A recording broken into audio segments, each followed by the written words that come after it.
சிவமும் இசையும். பிரபஞ்ச நடனத்தின் நாத தத்துவம். சிவபெருமான் சகலகலா வல்லவன். குறிப்பாக இசை மற்றும் நடனமாகிய இரண்டு கலைகளுக்கும் அவரே ஆதிமூலம். சிவராத்திரி என்பது இந்த கலைகள் இறைவனோடு ஒன்றிணையும் ஒரு மகா உன்னத இரவு. சிவபெருமான் ஆடும் தாண்டவத்தின் போது அவரது கையில் உள்ள டமரு எனப்படும் உடுக்கையிலிருந்துதான் உலகின் முதல் ஒலிகள் பிறந்தன என்பது ஐதீகம். இதிலிருந்துதான் மகேஸ்வர சூத்திரங்கள் தோன்றின. இவைதான் சமஸ்கிருத இலக்கணத்திற்கும் இசைக்கும் அடிப்படையான நாத விந்துக்கள். சிவராத்திரி அன்று இந்த ஆதி ஒலியை தியானிப்பது விசேஷமானது.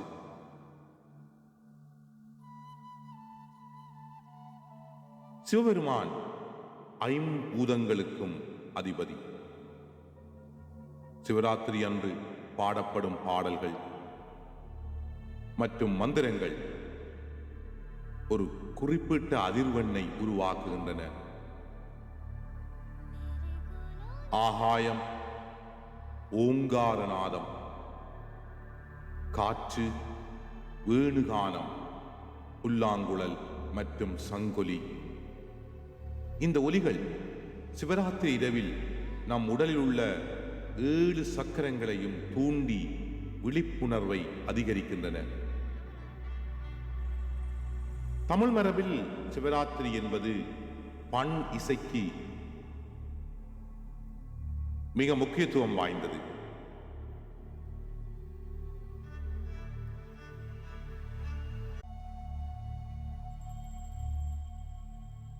சிவராத்திரியின் 4 கால பூஜைகளிலும் முறையே வெவ்வேறு பண்களிலே பாடல்கள் பாடப்படும். உதாரணமாக, நள்ளிரவு பூஜையில் லிங்கோத்பவ காலம், உருக்கமான பண்கள் இசைக்கப்படும். 8ஆம் திருமுறை திருவாசகத்திற்கு உருகார், ஒரு வாசகத்திற்கு முருகார் என்பார்கள். சிவராத்திரி அன்று மாணிக்க வாசகரின் பாடல்களை பாடுவது கல்லையும் கனிவிக்கும் இசை வழிபாடாகும். தியாகராஜ சுவாமிகள் போன்ற மகா கலைஞர்கள் இசையை ஒரு யோக கலையாகவே கருதினார்கள்.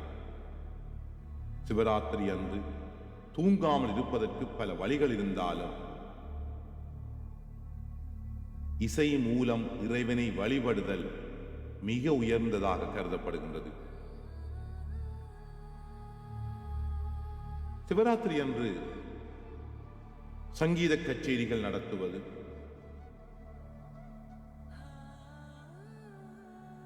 பல்வாத்திய இசைகளை இசைப்பது அந்த இறைவனுக்கு நாம் கொடுக்கும் நாத நிவேதனமாகும். சிவபெருமான் தாள பிரம்மா. அவரது ஆடல் பிரபஞ்சத்தின் இயக்கத்தை குறிக்கின்றது.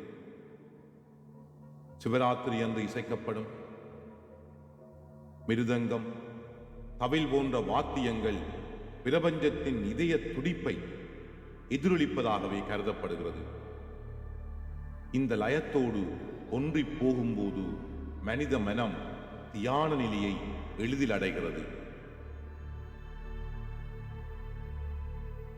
சிவராத்திரி இரவு என்பது ஒலியில் தொடங்கி அமைதியில் முடிவடையும் ஒரு பயணம்.